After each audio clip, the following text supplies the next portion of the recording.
Welcome to Nitpicking Nerds, and we're about to get those creative juices going. 5 more unique deck ideas right now.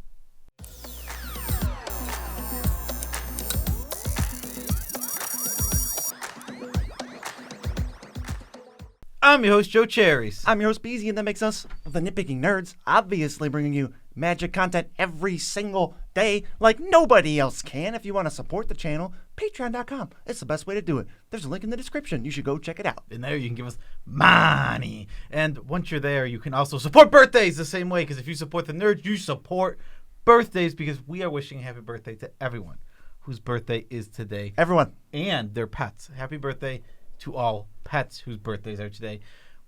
There's some links in the description. Can you tell the people at home where they go? Yeah, there's 2 more. You can support us indirectly by buying stuff that you actually need or want. TCG Player lets you buy cards, and you can go through the site, navigate whatever you want to buy there, but we get a kickback on the order, and the same is true for Dragon Shield with an EU or a US link. Go buy sleeves, go buy playmats, go buy whatever, straight from the source, and they got the best sleeves in the multiverse. Good sleeves. All right, guys, this is one of our series we've been doing for a while now, and as you know, what we do is we present you with 5 decks, and we go, hey, these are some broad ideas out there.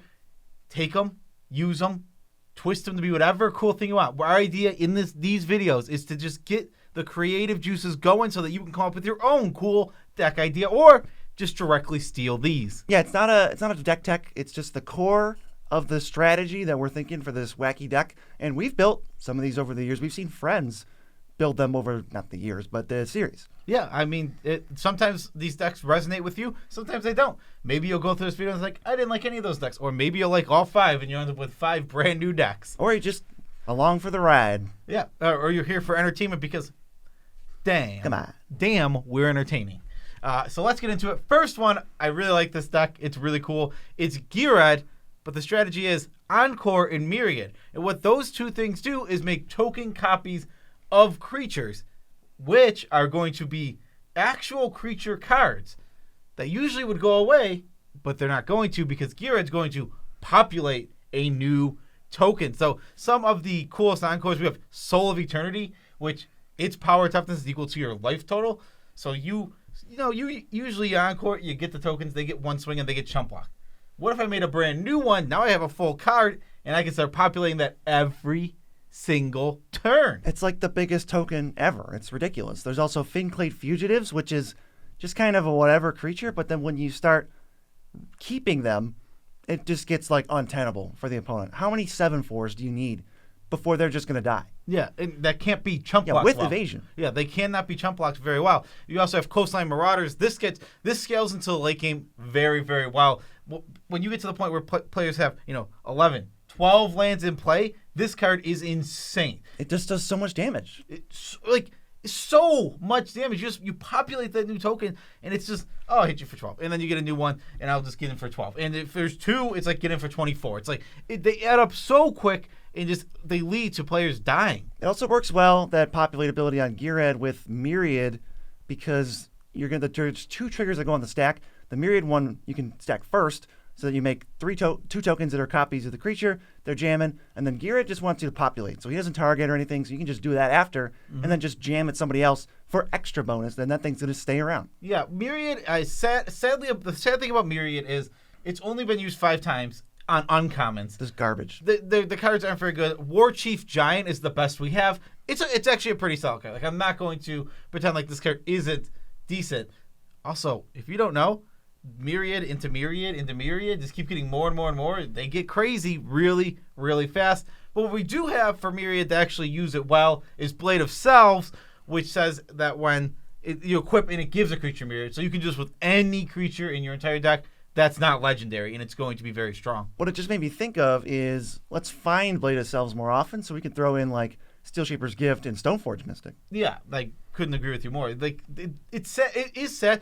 Myriad is an ability I want to see come back. I think it is not only a good design, but a great design for Commander, just like Encore is. Encore also a great design for Commander. These cards that scale with the game and feel like they're made for the format.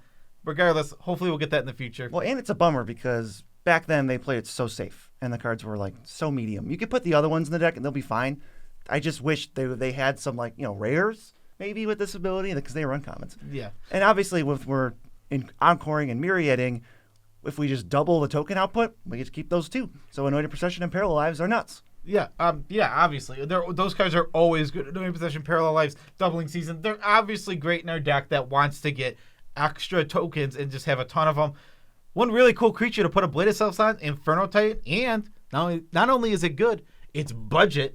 So you can just spend $1, get an Inferno Titan, throw a Blade of Self on there, and go ham on your opponent. Yeah, you really want creatures that have like ETBs and attacks, because when you myriad them, you get both ETBs, then you're going to populate and you get another ETB, and then when you start attacking, you're going to get more ETBs and an attack trigger from the one you already made. It's just going to be too much. Too much for them. It's going to add up to just a crap ton of damage. This deck, it looks super cool overall. Super like beatdown, and then obviously you're going to populate normally. There's not a ton of them, but you could play the weirder ones. Sundering Growth and Song of the World Soul are like the best two, especially Song. If you like Myriad and Inferno Titan and then just start casting spells after, they're done. Yeah, I mean, if you can get Song, Song is a slow, medium card, but when it gets going, it tends to be very insane. Yeah, you just can't stop it. Number 2 is actually a deck I just made like maybe a month and a half ago, because I was just, whenever I hate doing something like building a certain color deck, I try to challenge myself to do it to see if I can make it fun.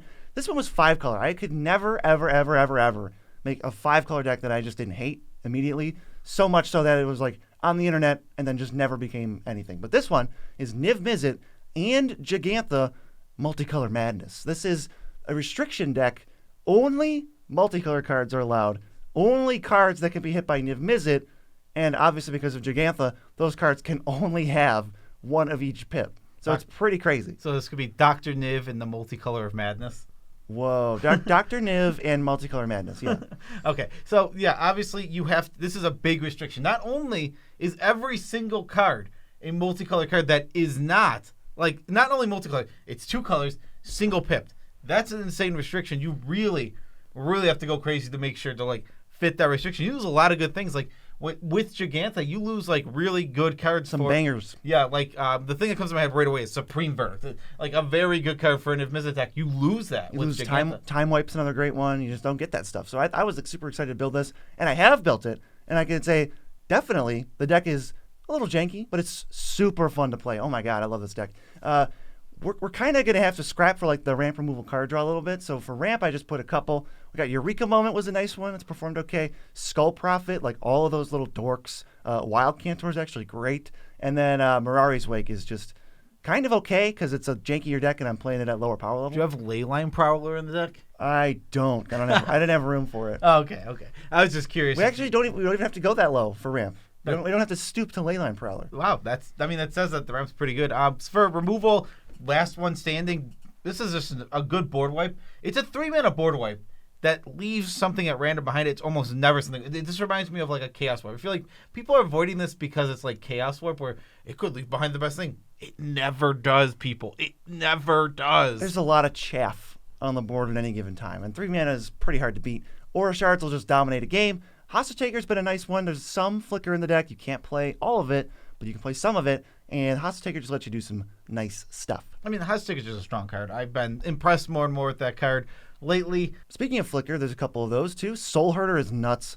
If you play Soul Herder and then you play Niv Mizzet, you just get another trigger at your end step. And this deck doesn't currently have a way to have no max hand size because it doesn't exist. But as soon as there is one, it's going to be great in this deck. Also, Legion's Initiative is super weird. It kind of pumps your creatures, but you can pay 2 mana and exile the thing to flicker them all, and they come back with haste in a different combat. So this can dodge board wipes, just set up nutso turns, and it's been pretty good. All right. You can put Reliquary Tower into a... You can. Into a spell slot.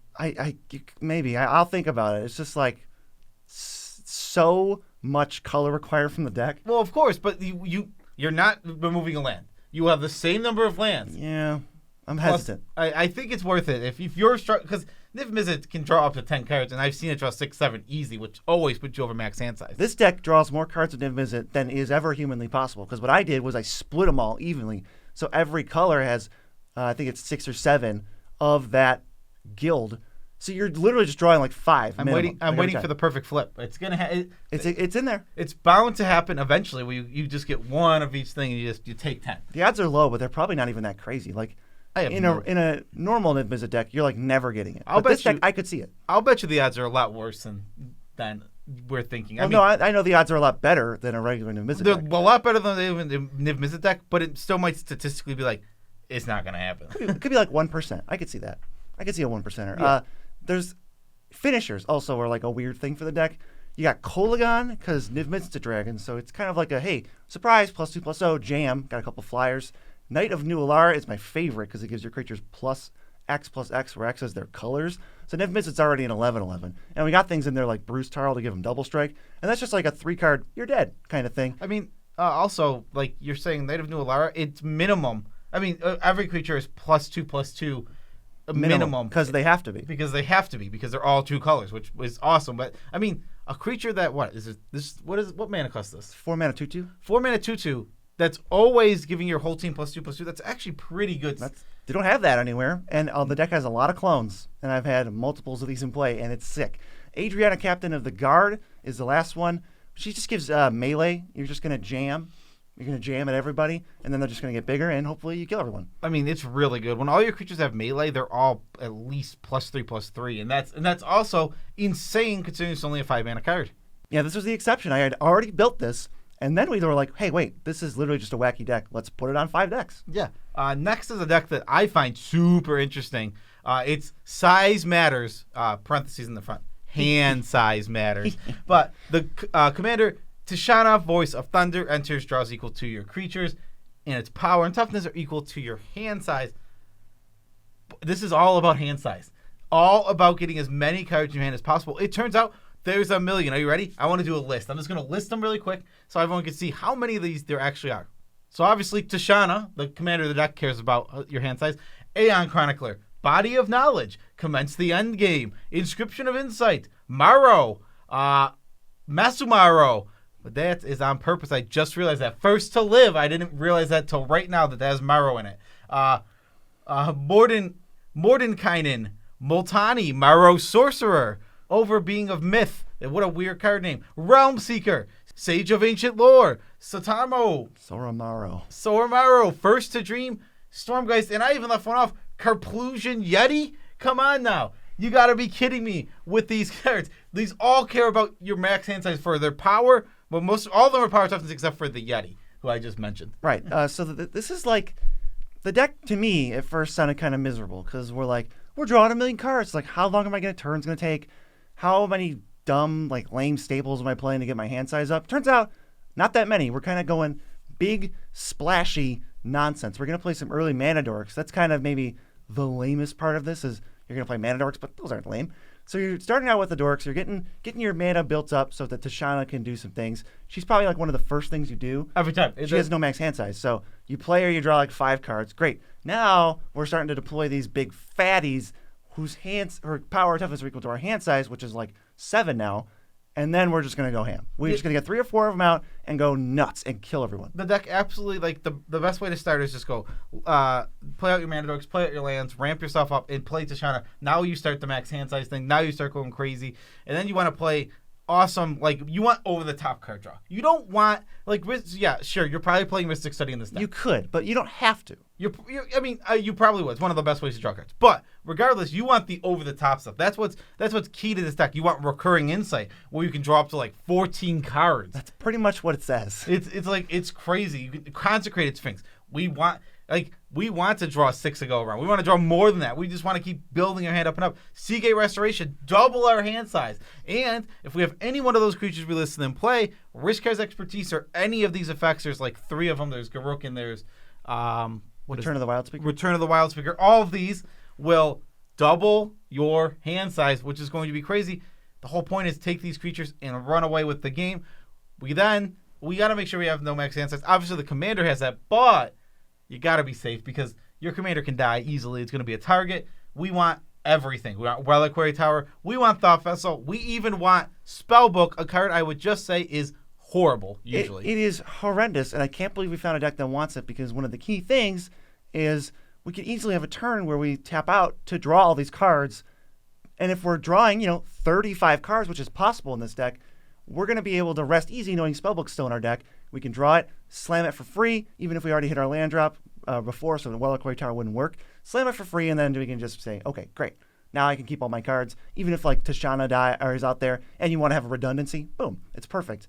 So yeah, and 3 cool things that work with your hand size randomly. I really like Jadzi on the backside. I don't remember. It's like Journey into something. Doesn't matter.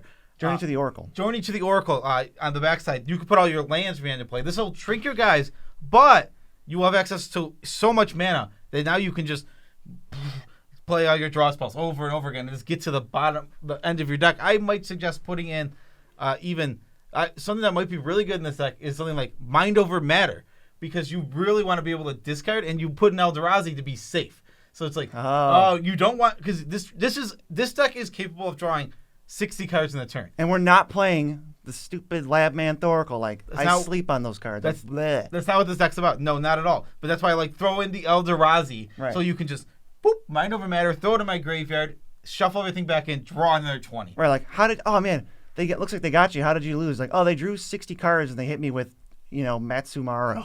Exactly. Yeah, one of them, the Matsumaru guy, he's just double. He's double your hand size. I mean, what? That card is huge. If we have 20 cards in, he's a 40-40. He's a one-shot by himself, and that's the whole goal of this deck, Sword of War and Peace. This gives us the way that both, we're kind of moving into another little category of this where we're going to want to sneak through our guys. That's how we win. That is how we win. But Sword of War and Peace will let us get through red and white creatures.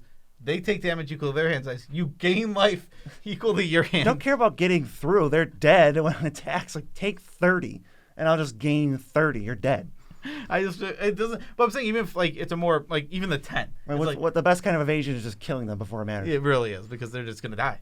For other ways to bring it home, besides the fact that we have 12 30/30s in this deck, we got Psychosis Crawler, which has the sick text of star equal to our hand size. But then whenever we draw a card, of which we're doing a lot all at once, each opponent loses a life. Overwhelming Stampede is hilarious. This is the end all be all. 20 cards in hand, double it, they're dead. Plus 20 to all your mana dorks are now like, hey, remember me? I'm coming for you.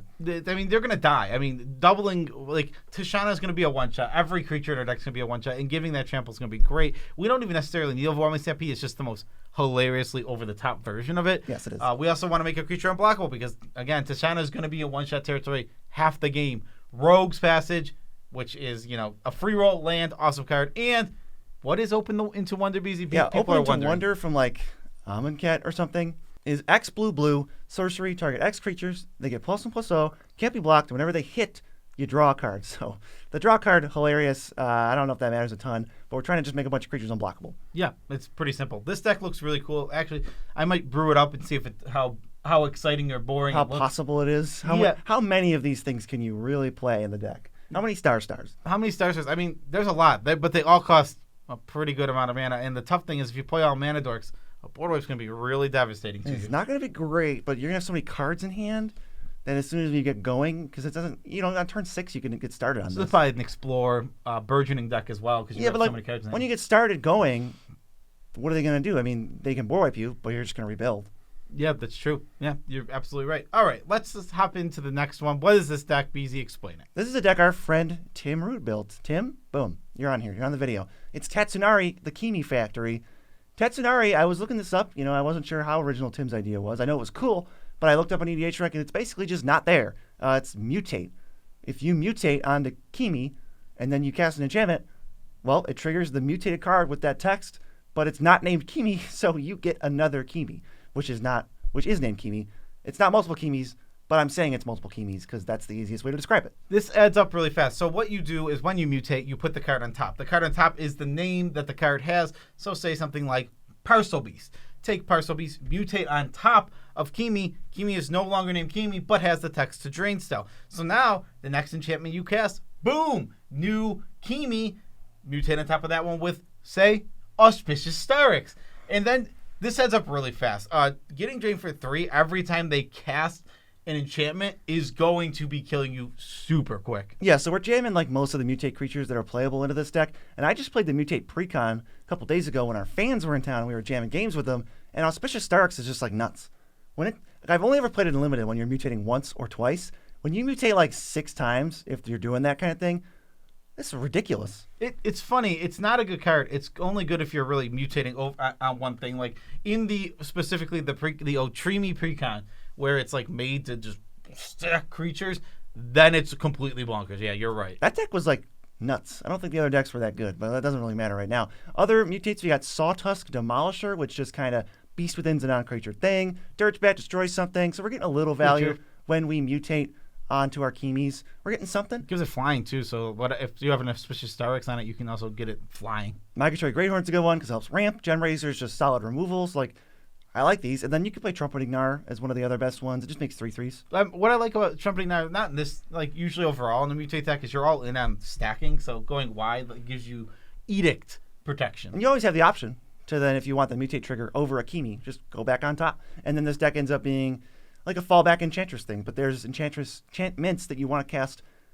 I think with one Kimi, with Tatsunari and one Kimi, you don't really want to play the enchantments that just kind of recast, but they're not good cards. Like, what is it? Shimmering Wings. You pay blue to get something flying, and you pay blue to bounce it. Does a Tatsunari deck want that? I don't know. But this deck is like, let's go, because when you have 3 or 4 Kimis, you don't even have to attack. That's your win condition. Storm off and just kill them. Yeah, absolutely. You just want to play. This is all about playing cheap things, and they're all over the place. Rancor, Aspect of Mongoose, just amazing cards. And they come back, so they're reusable. And then I like random ones. Omen of the Dead triggers the Kimis and then gets you a mutate back. And then Wizard class, I like Wizard class. You draw 2 for 4 basically, and then if you really want to level it up, you can just get the Kimi's gigantic, and whichever the Kimi is the real one, just send that one in to make it unblockable. Can we just have the version from Arena, where it's 1 mana, 3 mana, 3 mana? Yeah. How hard would that be? All right, and last but not least is our meme deck, as we do with every single episode. This is a little tribal. Everything's tiny. Physically tiny. Not like power toughness tiny, although that usually follows. It's like little stuff. Little stuff tribal. I love it. With Amanatu, who's the littlest planeswalker. She's just a little girl. She's evil and scary, and I don't trust her. Not relevant for this deck, but she is an evil little person. Yes.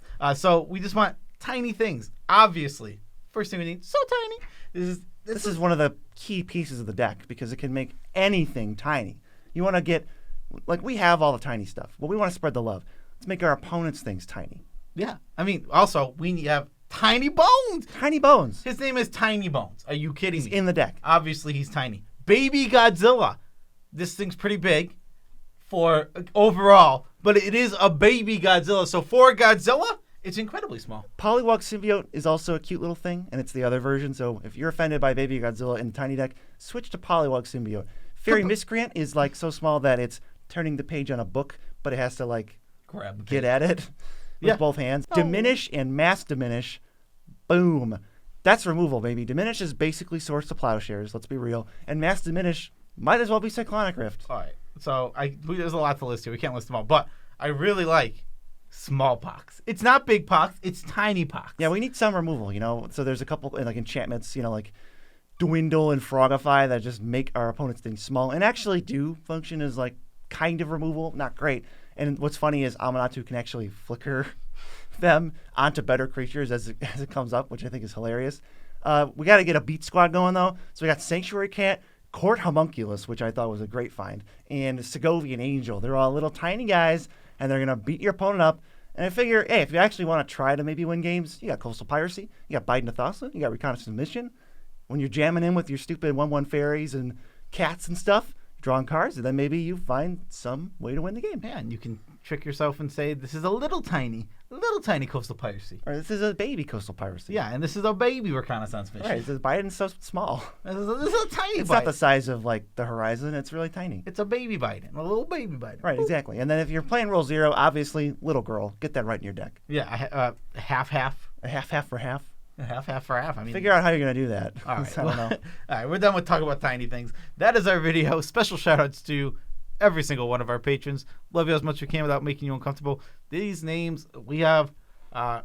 we've been switching tiers around, and there are just less names. This is hilariously fast compared to what it was before, and I find it, like, weird. Yeah, we've had to rework Patreon a couple times. I mean, just as you get bigger, you got to restructure some stuff. So this is the patrons now.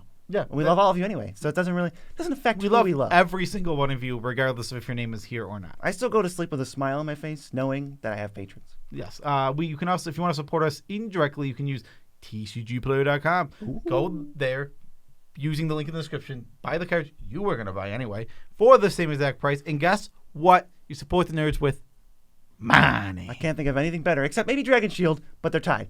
EU or US link, that's an affiliate. You can go buy sleeves, the best sleeves in the multiverse, actually. Good sleeves.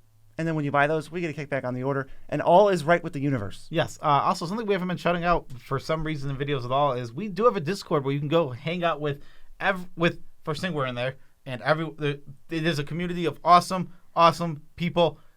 I'm just going to say this right now because apparently I need to say it. If you're transphobic, if you're homophobic, don't come in my Discord. You're going to get banned really quick. Oh, did something happen? I had to ban somebody yesterday, and it's very well kept up. This is going to be our tidbit because I can go right into it. I got called a radical lefty because this human, who will remain nameless for the sake of not trying to like jerk, but I don't need to throw them out publicly. Yeah. So this player got into a game with 2 trans players, refused to use pronouns, already being a huge DB, and then referring to trans people said, "I don't believe in that stuff, but not stuff." Stuff. Yeah. Stuff. And absolutely, the first thing, like it. Obviously, one of the players was very upset, and it got me pretty mad. And then after that, I went to go.